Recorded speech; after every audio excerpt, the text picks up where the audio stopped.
আচ্ছা, এই যে আমরা নিঃশ্বাস নিচ্ছি, কথা বলছি, ভাবছি, ঠিক এই মুহূর্তে আমাদের শরীরের ভেতরে যে কত কিছু চলছে তা কি আমরা সবসময় খেয়াল করি? না করি না। আর এটাই তো স্বাভাবিক। কিন্তু কিভাবে এত সব জটিল কাজ মানে কোনো ঝামেলা ছাড়াই হয়ে যাচ্ছে? ঠিক এইখানে ফিজিওলজি বা শারীরবিদ্যা বিষয়টার আসল মজাটা। এটাকে অনেকে বলেন জীবনের বিজ্ঞান। জীবনের বিজ্ঞান?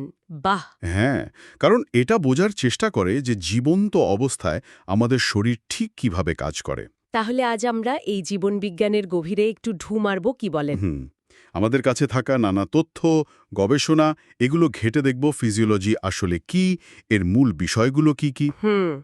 আর সবচেয়ে জরুরি হলো আমাদের শরীরের যে বিভিন্ন অঙ্গ-প্রত্যঙ্গ মানে সিস্টেমগুলো, তারা কিভাবে একে অপরের সাথে মিলেমিশে চলে এই জীবনটাকে সম্ভব করে তোলে। একদম। আমাদের আজকের আলোচনার লক্ষ্য এটাই, এই জটিল সিস্টেমটার ভেতরের বোঝাপড়াটাকে যতটা সম্ভব সহজভাবে তুলে ধরা। দারুণ! চলুন তাহলে শুরু করা যাক এই অসাধারণ যন্ত্রটাকে মানে আমাদের শরীরকে জানার যাত্রা। হ্যাঁ, চলুন দেখা যাক স্বাভাবিক অবস্থায় এটা কিভাবে নিজেকে ঠিকঠাক রাখে।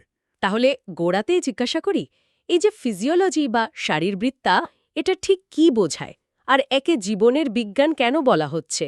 আচ্ছা, ফিজিওলজি হলো জীবন্ত জিনিসের, বিশেষ করে যদি মানুষের শরীরের কথা বলি, তো সেটা স্বাভাবিক অবস্থায় কিভাবে কাজ করে তার বিজ্ঞান। স্বাভাবিক অবস্থা এটাই কি মূল ফোকাস? হ্যাঁ, মূলত স্বাভাবিক অবস্থার উপরই জোর দেওয়া হয়। এর পরিসর কিন্তু বিশাল। ধরুন, একদম ক্ষুদ্র, আণবিক আর জিনগত পর্যায় থেকে শুরু করে। একেবারে বেসিক লেভেল থেকে। হ্যাঁ, সেখান থেকে কোষ, কোষের ভেতরের কাজকর্ম, টিস্যু, অঙ্গ আর সবশেষে পুরো শরীরটা একসাথে মিলেমিশে কিভাবে আচরণ করে, সবকিছুই এর আওতায় পড়ে। আর এই স্বাভাবিক অবস্থাটা জানাটা জরুরি কেন বলছেন? কারণ দেখুন, স্বাভাবিকটা যদি আমরা ভালো করে না বুঝি, তাহলে অস্বাভাবিকতাটা অসুস্থতাটা ধরতে পারবো না। ও আচ্ছা। এখানেই কিন্তু সাধারণ ফিজিওলজি আর চিকিৎসা ফিজিওলজি, যেটাকে আমরা মেডিকেল ফিজিওলজি বলি, তার মধ্যে একটা যোগসূত্র তৈরি হয়। সাধারণ ফিজিওলজি আসলে ভিত্তিটা গড়ে দেয়। তার মানে সাধারণ ফিজিওলজি আর চিকিৎসা ফিজিওলজি এই দুটোর ফোকাসে একটু পার্থক্য আছে। হ্যাঁ, কিছুটা তো আছেই। সাধারণ ফিজিওলজি জীবনের প্রক্রিয়াগুলোর মূল নীতিগুলো বোঝার উপর জোর দেয়। ধরুন, কিভাবে কোষ শক্তি তৈরি করে বা কিভাবে আমাদের পেশিগুলো সংকুচিত হয়, এই সব। একদম বেসিক সায়েন্সটা। ঠিক। অন্যদিকে চিকিৎসা ফিজিওলজি এই জ্ঞানটাকে, এই বেসিক সায়েন্সটাকে অসুস্থ মানুষের রোগ নির্ণয় আর চিকিৎসার ক্ষেত্রে কিভাবে কাজে লাগানো যায় সেদিকে বেশি মনোযোগ দেয়। একটা উদাহরণ দিলে হয়তো বুঝতে সুবিধে হবে। অবশ্যই।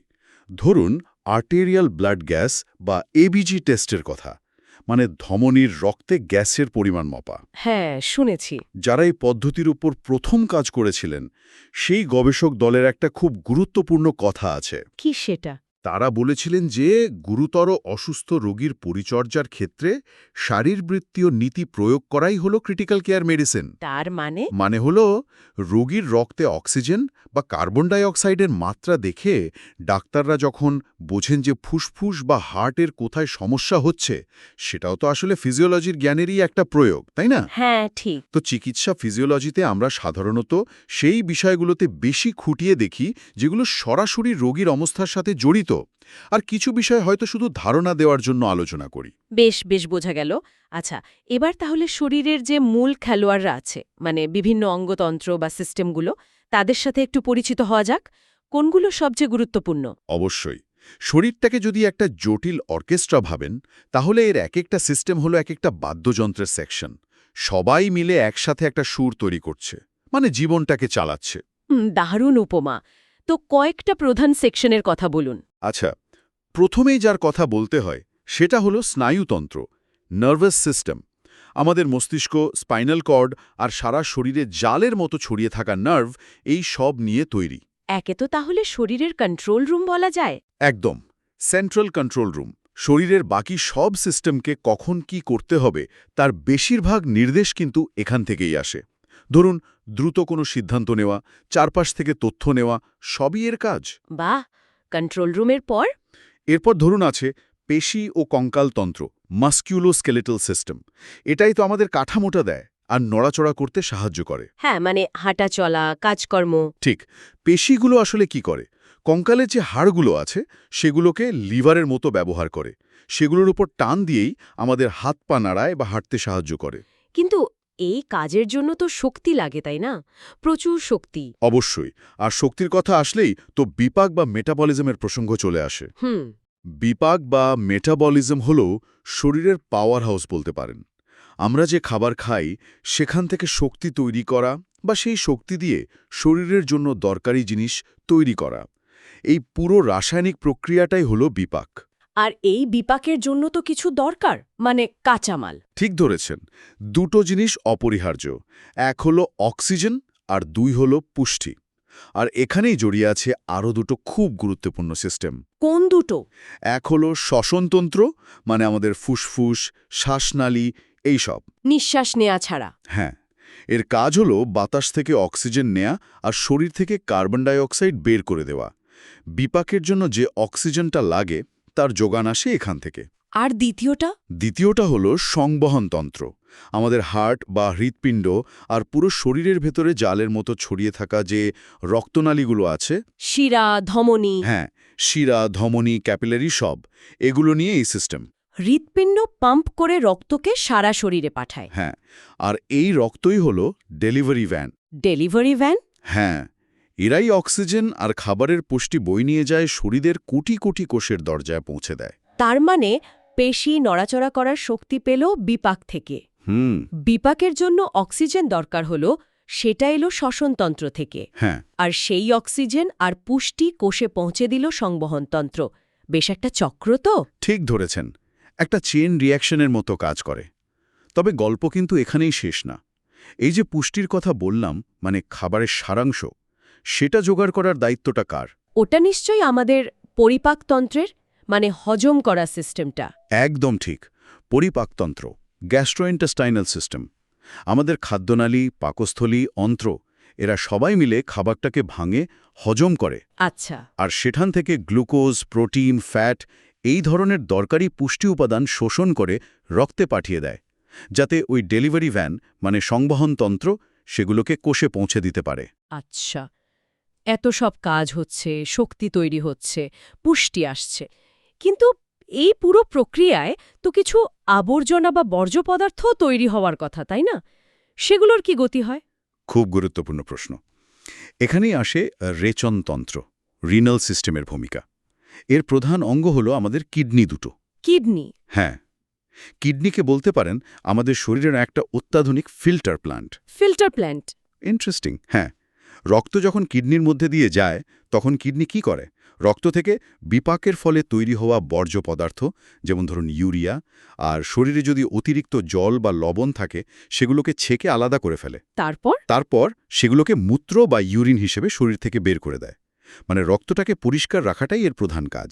বা, তার মানে শরীর একই সাথে এনার্জি তৈরি করছে, খাবার জোগাড় করছে, আবার আবর্জনাও সাফ করছে। দারুণ সিস্টেম তো।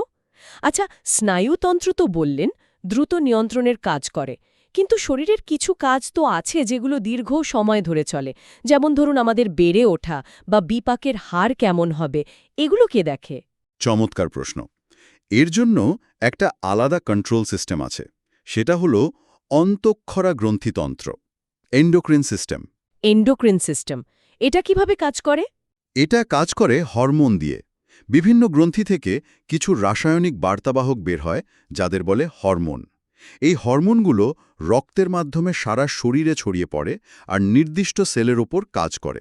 তাহলে স্নায়ুতন্ত্র আর এর মধ্যে পার্থক্য কি হলো? পার্থক্যটা মূলত গতি আর স্থায়িত্বে।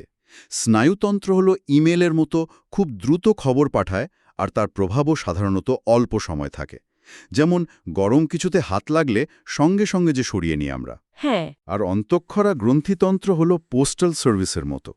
খবর যেতে একটু সময় নেয়, কিন্তু তার প্রভাবটা দীর্ঘ সময় ধরে থাকে। যেমন ধরুন আমাদের বৃদ্ধি বা বয়ঃসন্ধিকালের পরিবর্তনগুলো, কিংবা আমাদের মেটাবলিজমের হার কেমন হবে, এই সব দীর্ঘমেয়াদী জিনিসগুলো নিয়ন্ত্রণ করে এই হরমোন সিস্টেম। তার মানে স্নায়ুতন্ত্র আর অন্তঃক্ষরা গ্রন্থিতন্ত্র, এই দুজন মিলে শরীরের প্রধান পরিচালক? হ্যাঁ, অনেকটা তাই। একজন দ্রুত অর্ডারের জন্য আর একজন লং টার্ম প্ল্যানিংয়ের জন্য। আচ্ছা, আমরা তো অনেকগুলো সিস্টেমের নাম শুনলাম। কন্ট্রোল রুম মানে স্নায়ুতন্ত্র, কাঠামো আর গতির জন্য পেশিকঙ্কাল, অক্সিজেনের জন্য শ্বসন, ডেলিভারির জন্য সংবহন, ফুয়েল প্রসেসিংয়ের জন্য পরিপাক, পরিষ্কার রাখার জন্য রেচন আর লং টার্ম ম্যানেজমেন্টের জন্য অন্তঃক্ষরা। কিন্তু এরা সবাই একসাথে কাজটা করে কিভাবে? মানে এদের মধ্যে বোঝাপড়াটা কিভাবে হয়?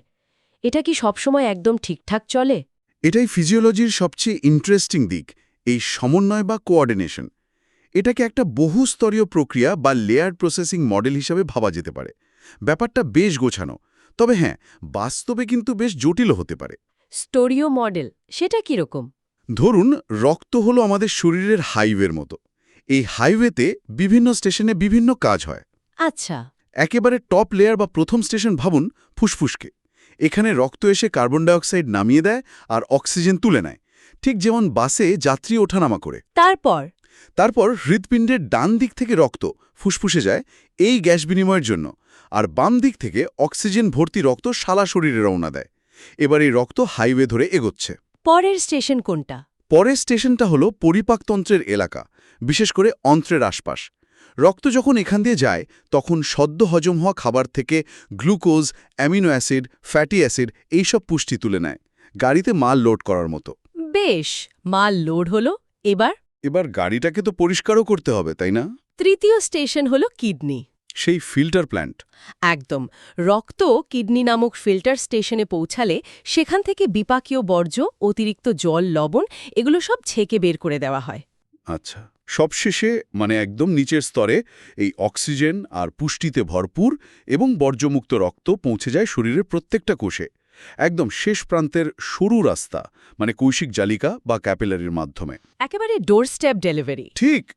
কোষগুলো তখন এই সাপ্লাই থেকে নিজেদের প্রয়োজন মতো অক্সিজেন আর পুষ্টি নিয়ে নেয় আর তারপর নিজেদের কাজ করে, যেমন পেশি কোষ সংকোচন করে, স্নায়ু কোষ সিগন্যাল পাঠায় ইত্যাদি। বাহ, পুরো সাপ্লাই চেইন ম্যানেজমেন্ট তো দেখছি। কিন্তু এই যে পুরো প্রক্রিয়াটা, কখন ফুসফুসে রক্ত যাবে, কখন কিডনিতে যাবে, কখন হার্টবিট বাড়বে, এগুলো কে নিয়ন্ত্রণ করে? এইখানেই তো আসে ওই দুই পরিচালকের ভূমিকা, স্নায়ুতন্ত্র আর অন্তঃক্ষরা গ্রন্থিতন্ত্র। ও, তারা আবার ফিরে এলো। হ্যাঁ, ধরুন আপনি হঠাৎ দৌড়ানো শুরু করলেন। আপনার পায়ের পেশিকোষগুলোর তখন অনেক বেশি অক্সিজেন আর শক্তি দরকার পড়বে, তাই না? হ্যাঁ, অবশ্যই। এই খবরটা সঙ্গে সঙ্গে স্নায়ুতন্ত্রের কাছে চলে যায়। স্নায়ুতন্ত্র তখন হৃৎপিণ্ডকে নির্দেশ দেয়, ভাই জোরে পাম্প করো, ফুসফুসকে বলে তাড়াতাড়ি শ্বাস নাও, রক্তনালীগুলোকে বলে পেশির দিকে বেশি করে রক্ত পাঠাও। মানে চাহিদা অনুযায়ী সাপ্লাই বেড়ে যায়। ঠিক তাই। আবার একই সময়ে অন্তঃক্ষরা গ্রন্থিতন্ত্র হয়তো অ্যাড্রিনালিনের মতো হরমোন ছেড়ে দেবে, যেটাই পুরো প্রক্রিয়াটাকে আরও একটু বুস্ট করবে। এভাবেই প্রয়োজন অনুযায়ী সিস্টেমগুলো একে অপরের সাথে কথা বলে, নিজেদের কাজের গতি বাড়ায় বা কমায়। তার মানে ওই যে স্তরীয় মডেলটার কথা বললেন, ওটা একটা সাধারণ কাজের ধারা, কিন্তু আসল পরিস্থিতি অনুযায়ী স্নায়ুতন্ত্র আর হরমোনগুলো ফাইন টিউনিংটা করে। একদম রিয়েল টাইম অ্যাডজাস্টমেন্ট। আর এই ফাইন টিউনিং কিন্তু সবসময় নিখুঁত নাও হতে পারে, বিশেষ করে যদি কোনো অসুস্থতা থাকে বা শরীর খুব বেশি চাপের মধ্যে পড়ে, তখনই সমস্যাগুলো দেখা দেয়। যেমন ধরুন ডায়াবেটিসের কথাই যদি বলি, সেখানে ইনসুলিন হরমোনের সমস্যা হয়, ফলে রক্তের গ্লুকোজ নিয়ন্ত্রণটা ঠিকমতো হয় না। আর এর প্রভাব কিন্তু কিডনি, চোখ, হার্ট প্রায় সব সিস্টেমের উপরেই পড়ে। আমরা এই বিপাক বা মেটাবলিজমের কথা কিন্তু কয়েকবার বললাম, শক্তি উৎপাদন, বর্জ্য তৈরি, ফিজিওলজিতে এর যে একটা কেন্দ্রীয় ভূমিকা আছে, সেটা যদি আরেকটু পরিষ্কার করে বলেন। অবশ্যই, বিপাককে বাদ দিয়ে ফিজিওলজি ভাবাই যায় না। এটা হলো জীবনের মানে বেঁচে থাকার একেবারে রাসায়নিক ভিত্তি। রাসায়নিক ভিত্তি? হ্যাঁ, আমরা যা খাই সেই খাবারটাকে ভেঙে শক্তি তৈরি করা, এটাকে বলে ক্যাটাবলিজম। আর সেই শক্তি বা খাবারের উপাদান দিয়ে শরীরের নতুন কোষ তৈরি করা বা পুরনো কোষ মেরামত করা, এটাকে বলে অ্যানাবলিজম। ও, ক্যাটাবলিজম আর অ্যানাবলিজম। হ্যাঁ, এই দুটো মিলেই হলো বিপাক বা মেটাবলিজম। শরীরের প্রত্যেকটা কাজের পেছনেই কিন্তু কোনো না কোনো বিপাকীয় প্রক্রিয়া চলছে। আমরা যে কথা বলছি, ভাবছি, শ্বাস নিচ্ছি, সবকিছুর জন্যই বিপাক দরকার। আর এই বিপাক চালু রাখতে গিয়েই কি অন্য সিস্টেমগুলোকে এত খাটতে হয়? ঠিক তাই তো। দেখুন না মিলিয়ে, বিপাকের জন্য কাঁচামাল মানে পুষ্টি দরকার। সেটা কোথা থেকে আসছে? পরিপাকতন্ত্র থেকে। হ্যাঁ। জ্বালানি মানে অক্সিজেন দরকার, সেটা আনছে শ্বসনতন্ত্র আর পৌঁছে দিচ্ছে সংবহনতন্ত্র। ঠিক। আবার বিপাকের ফলে যে বর্জ্য তৈরি হচ্ছে, যেমন কার্বন ডাই অক্সাইড বা ইউরিয়া, সেগুলোকে শরীর থেকে বের করে দিচ্ছে কারা? শ্বসনতন্ত্র আর রেচনতন্ত্র। তার মানে পুরো শরীরটাই আসলে এই বিপাকক্রিয়াটাকে সাপোর্ট দেবার জন্য কাজ করছে। বলা যেতে পারে বিপাকক্রিয়াকে কেন্দ্র করেই যেন পুরো শরীরটা ঘুরছে। বিপাক যদি ঠিকঠাক না চলে, তাহলে কোনো সিস্টেমই ঠিকভাবে কাজ করতে পারবে না, জীবনটাই থেমে যাবে। তাহলে এই যে এতক্ষণ ধরে আমরা ফিজিওলজি নিয়ে এত কথা বললাম, বিভিন্ন সিস্টেম, তাদের কাজ, তারা কিভাবে একে অপরের ওপর নির্ভরশীল, এই সব জানার মূল গুরুত্বটা কোথায়? মানে এটা বুঝে আমাদের ঠিক কী লাভ? দেখুন, মূল বিষয়টা হলো ফিজিওলজি আমাদের নিজেদের শরীরটাকে বুঝতে সাহায্য করে। এটা হলো মানব জীববিজ্ঞানের একেবারে ফাউন্ডেশন বা ভিত্তি। ভিত্তি। হ্যাঁ, যখন আমরা জানি যে সুস্থ অবস্থায় শরীরটা কিভাবে কাজ করে, প্রত্যেকটা সিস্টেম কিভাবে অন্যের সাথে তাল মিলিয়ে চলে, তখন কিন্তু আমরা অসুস্থতাটাকেও ভালোভাবে বুঝতে পারি। কিভাবে? কারণ তখন আমরা ধরতে পারি যে ঠিক কোথায় গোলমালটা হচ্ছে, কেন হচ্ছে, আর কিভাবে সেটাকে ঠিক করা যেতে পারে। মানে রোগ নির্ণয় আর চিকিৎসার গোড়ার কথাটাই হলো স্বাভাবিক ফিজিওলজি জানা। তার মানে শুধু ডাক্তার বা স্বাস্থ্যকর্মীদের জন্য নয়, সাধারণ মানুষের জন্য এটা জানা জরুরি। অবশ্যই জরুরি। নিজের শরীর কিভাবে কাজ করে সে সম্পর্কে একটা বেসিক ধারণা থাকা তো সবার জন্যই ভালো, তাই না? শরীরের এই যে অসাধারণ, মানে নিজেই নিয়ন্ত্রিত হয়, কিন্তু আবার খুব সূক্ষ্ম একটা ভারসাম্যের উপর টিকে আছে, এই পুরো নেটওয়ার্কটা কিভাবে জীবনটাকে সম্ভব করে তোলে, সেটা জানাটা আমার মনে হয় সত্যি খুব বিস্ময়কর একটা ব্যাপার। তাহলে আজকের এই গভীর আলোচনায় আমরা দেখলাম ফিজিওলজি হলো সেই বিজ্ঞান যা আমাদের শরীরের ভেতরের সমস্ত কর্মকাণ্ডকে ব্যাখ্যা করে। কিভাবে একদম ক্ষুদ্র কোষ থেকে শুরু করে বড় বড় অঙ্গতন্ত্রগুলো একে অপরের সাথে যোগাযোগ রাখে, সমন্বয় করে আর জীবনটাকে সচল রাখে। এটা শুধু শরীরের বিভিন্ন পার্টসের লিস্ট নয়, বরং তাদের একসাথে কাজ করার একটা জীবন্ত গল্প। হ্যাঁ, একদম। আর আলোচনা শেষ করার আগে একটা প্রশ্ন বরং ভাবনার জন্য রেখে যাই। বলুন। আচ্ছা, একটু ভেবে দেখুন তো, যদি শরীরের কোনো একটা সিস্টেম, ধরুন রেচনতন্ত্র মানে কিডনি, ঠিকমতো কাজ করা বন্ধ করে দেয়, তাহলে তো রক্ত পরিষ্কার হবে না, তাই না? হ্যাঁ, বর্জ্য জমতে থাকবে। ঠিক। এবার ভাবুন, এই অশুদ্ধ রক্ত যখন মস্তিষ্ক, হৃৎপিণ্ড বা ফুসফুসে পৌঁছাবে, তখন তাদের কাজের উপর কি সাংঘাতিক প্রভাব ফেলবে। কিভাবে একটা সিস্টেমের সমস্যা ধীরে ধীরে অন্য সব সিস্টেমকেও টেনে নামাতে পারে। এটা সত্যিই ভাবনার বিষয়। এটাই আমাদের মনে করিয়ে দেয় যে শরীর আসলে এক অবিশ্বাস্য আন্তনির্ভরশীলতার ওপর দাঁড়িয়ে আছে। আর এই জটিল অথচ সুন্দর ভারসাম্যটা বুঝতে পারাই হলো ফিজিওলজি শেখার আসল জায়গা।